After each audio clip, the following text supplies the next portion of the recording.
अस्सलाम वालेकुम, मैं हूं दिन इम्तियाज़ और आप देख रहे हैं तख्ती ऑनलाइन।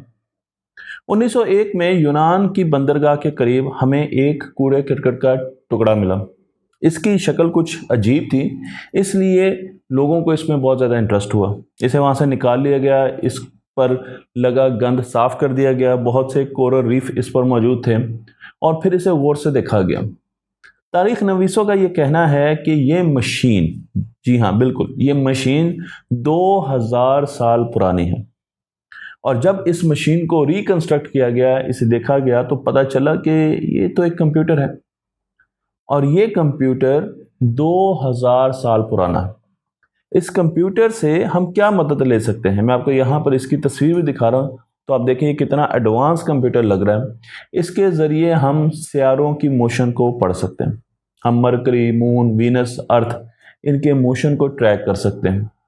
इसके साथ साथ इस कंप्यूटर के ज़रिए हम एक्लिप्सिस को, सूरज ग्रहण को, चांद ग्रहण का सुराग भी लगा सकते हैं, उन्हें प्रिडिक्ट भी कर सकते हैं और उनके बारे में मुख्तलिफ इंफॉर्मेशन को प्रोसेस भी कर सकते हैं।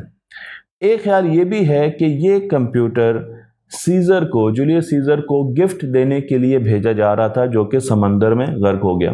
मैं आपको क्वांटम सुपरमेसी की इस सीरीज़ में, जिसमें हम ज़्यादा वीडियोस बनाएंगे, इसमें जितना भी डाटा दूंगा वो सारा का सारा एक बहुत बड़े साइंसदान मिशियो काकू, उनकी पिछले महीने की किताब से लिया गया है, जो कि मई 2023 में पब्लिश हुई।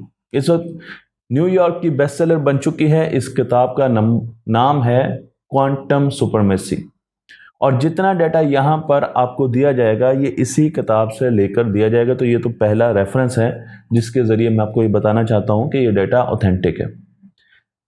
क्वांटम कंप्यूटर की ज़रूरत क्यों पैदा हुई? बहुत से ऐसे सवालात थे जिनके बड़े बड़े साइंसदान जवाब नहीं दे सके। मैं आपको एक बहुत बड़े साइंसदान की तरफ लेकर चलता हूँ जिनका नाम है आइंस्टाइन। और आइंस्टाइन बहुत बड़े सवाल का जवाब तलाश करते करते गुजर गए। उस सवाल का जवाब क्या था? सबसे पहले वो सवाल ये था कि क्या हम पूरी कायनात को 1 इंच की इक्वेशन के साथ जाहिर कर सकते हैं, जिसे थ्योरी ऑफ एवरीथिंग कहा जाता है। आइंस्टाइन ने इस पर बहुत ज़्यादा गौर किया, बहुत ज़्यादा मेहनत की, लेकिन वो ये इक्वेशन बना ना सके। आज हम ये जानते हैं कि ये इक्वेशन हमें स्ट्रिंग थ्योरी से मिलेगी, लेकिन जब भी हम स्ट्रिंग थ्योरी की बात करते हैं तो हमें अंदाज़ा होता है कि शायद हम कहीं फंस चुके हैं, हम कहीं स्टक हो चुके हैं। तो आइंस्टाइन को थ्योरी ऑफ एवरीथिंग का जवाब नहीं मिल सका और उसके साथ ही वो इस दुनिया से चले गए। काकू का ये कहना है कि स्ट्रिंग थ्योरी के बारे में कोई भी खबर ना आने की एक बड़ी वजह यह है कि आज हमारे पास वो टेक्नोलॉजी नहीं है जिसके ज़रिए हम स्ट्रिंग थ्योरी की प्रेडिक्शन को जान सकें। आज के जो कंप्यूटर हैं वो बहुत ज़्यादा स्लो कंप्यूटर हैं, वो कॉम्प्लेक्स कैलकुलेशंस नहीं कर सकते, वो ऐसी कैलकुलेशंस नहीं कर सकते जो स्ट्रिंग थ्योरी में ज़रूरत है।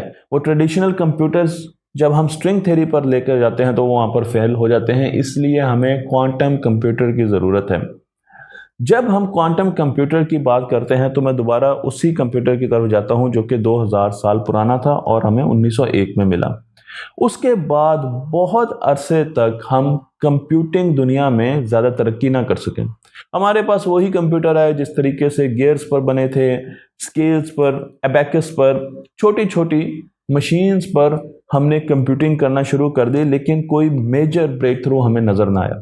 मेजर ब्रेक थ्रू हमें मिला 1800 में, जब ब्रिटिश एम्पायर बहुत बड़ी हो रही थी, वो मुख्तलिफ कॉलोनीज़ पर कब्जे कर रही थी और उसे नेविगेशन के लिए कंप्यूटर्स चाहिए थे, उसे स्टार्स को ट्रैक करने के लिए और समंदरों में जहाज़ों का रास्ता नापने के लिए कंप्यूटर्स चाहिए थे। और उसके लिए उस वक्त 18वीं सदी में एक साइंसदान जिनका नाम है चार्ल्स बेबेज, उन्होंने एक कंप्यूटर डिज़ाइन किया। मैं आपको यहाँ पर मॉडर्न एनालॉग कंप्यूटर की तस्वीर दिखा रहा हूँ और उसके साथ साथ आपको चार्ल्स बेबेज की भी तस्वीर दिखा रहा हूँ जिन्होंने इस कंप्यूटर को, ये ऑन एनालॉग कंप्यूटर है, इसे डिज़ाइन किया। लेकिन इस कंप्यूटर का इस्तेमाल करते हुए सबसे पहले दुनिया का पहला एल्गोरिदम लिखा लेडी लवलेस ने। ये दुनिया की पहली प्रोग्रामर है। इन्होंने एक ऐसा एल्गोरिदम लिखा जो कि बर्नौली नंबर्स को प्रिडिक्ट करता था, उनके बारे में हमें बताता था। तो ये प्रोग्राम बर्नौली नंबर्स की सीक्वेंस हमें दे देता था। चार्ल्स बेबेज अपनी ज़िंदगी में इन्वेस्टमेंट की कमी की वजह से ये कंप्यूटर मुकम्मल ना कर सके। खैर, इस कंप्यूटर के मॉडल्स बाद में भी बनाए गए। मैं आपको यहाँ पर भी उनके बनाए हुए कंप्यूटर, एनालॉग कंप्यूटर का एक मॉडल दिखा रहा हूँ, जो कि बाद में इंसानों ने इस्तेमाल करना शुरू कर दिया और प्रोसेसिंग स्पीड आहिस्ता आहिस्ता बढ़ने लगी। लेकिन फिर आ गई वर्ल्ड वॉर 2, जिसमें नाज़ीज़ ने एक ऐसा कोड बनाया जिसे वो ये समझते थे कि वो आराम से जंग को जीत जाएंगे। इस कोड को तोड़ने के लिए एलन ट्यूरिंग की मदद ली गई। एलन ट्यूरिंग एक बहुत बड़े मैथमेटिशियन और कंप्यूटर साइंटिस्ट थे। उन्होंने इस कोड को तोड़ने के लिए एक बहुत बड़ी मशीन बनाई। इसीलिए एलन ट्यूरिंग को उनके काम की वजह से फादर ऑफ आर्टिफिशियल इंटेलिजेंस भी कहा जाता है।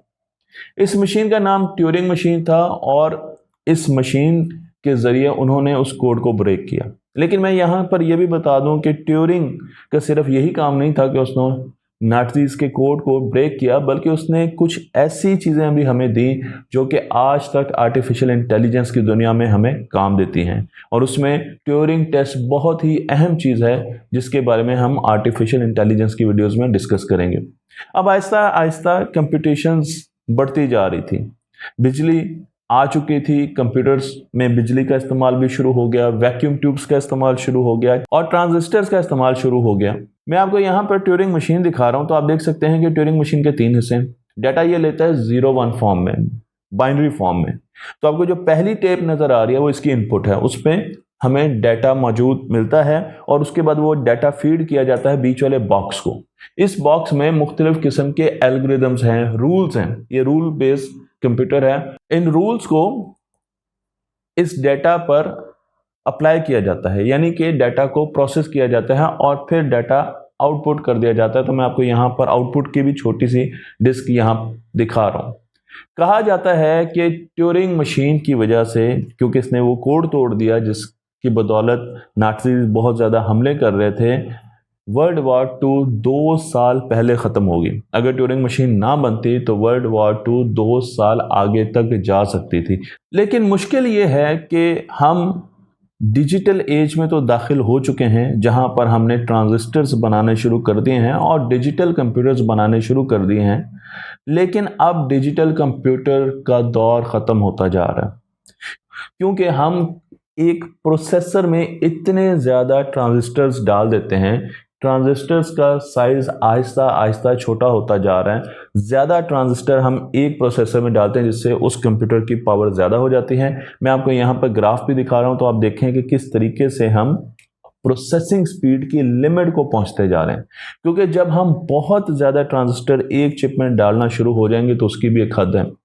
मोर्स लॉ हर जगह पर इस्तेमाल किया जाता है, लेकिन मैं आपको ये बता दूं कि अब मोर्स लॉ का एंड होने जा रहा है। और उसकी वजह यह है कि एक ट्रांजिस्टर इस वक्त 2023 जून में, जब मैं ये वीडियो बना रहा हूं, एक ट्रांजिस्टर 20 एटम की विड्थ तक पहुंच चुका है। यानी वो इतना छोटा होता है कि अगर आप 20 एटम्स को साथ लगाएं तो एक ट्रांजिस्टर उस साइज तक पहुंच चुका है। लेकिन मोर्स लॉ ये बताता है कि मिनिमम जो साइज एक ट्रांजिस्टर अटेन कर सकता है, हासिल कर सकता है, वो है 5 एटम। तो 5 एटम के साइज तक हम ट्रांजिस्टर्स का साइज लेके जा सकते हैं, उससे नीचे नहीं लेके जा सकते। तो ये तो बहुत करीब है। इसका मतलब ये है कि अब आपको ट्रेडिशनल डिजिटल कंप्यूटर्स में प्रोसेसिंग लीप्स नजर नहीं आएंगी, छलांगे नहीं नजर आएंगी कि एक प्रोसेसर कम था 2024 में और फिर 2025 में ऐसा प्रोसेसर है कि वो तो बहुत तेज हो गया। ये चीज़ अब आपको नजर नहीं आएगी, क्योंकि हम एंड की तरफ जा रहे हैं। सिलिकॉन वैली इस वक्त नई टेक्नोलॉजी की तलाश कर रही है, और वो नई टेक्नोलॉजी जाहिर बात है डिजिटल वर्ल्ड से तो आ नहीं सकती, क्योंकि डिजिटल वर्ल्ड के तो एंड पर हम जा रहे हैं। वो नई टेक्नोलॉजी कहाँ से आएगी? वो नई टेक्नोलॉजी आएगी क्वांटम मैकेनिक्स से, क्योंकि क्वांटम मैकेनिक्स के कंप्यूटर्स को हम डिज़ाइन कर भी चुके हैं और उसकी पावर के बारे में मैं आपको आने वाली वीडियोस में बताऊंगा।